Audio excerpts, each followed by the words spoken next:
터졌다 팡팡 정보에서는요.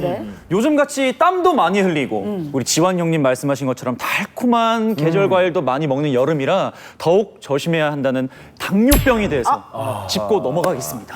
아니 근데 지금 인선이도 이야기를 했지만 제 주변에 이제 저 위에 선배 형들도 예전에 뭐 그런 게 없었는데 야 내가 당뇨가 심해져가지고 말이야 예전 같지가 않아 이런 형님들 좀 많이 부쩍 늘어났거든요. 그런 느낌도 들고요. 네, 맞습니다.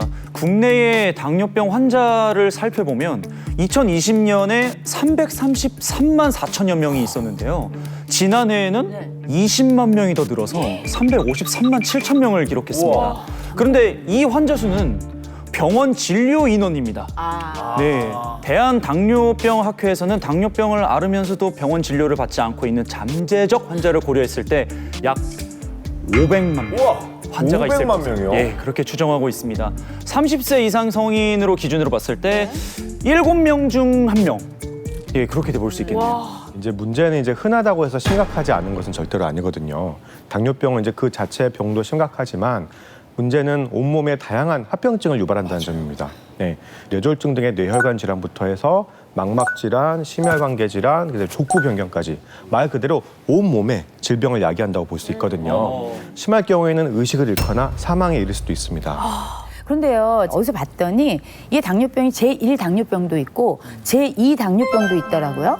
이게 어떻게 다른 거예요? 제1 당뇨병은 이제 인슐린이 아예 분비되지 않는 경우인데 이거는 이제 태어날 때부터 그런 경우.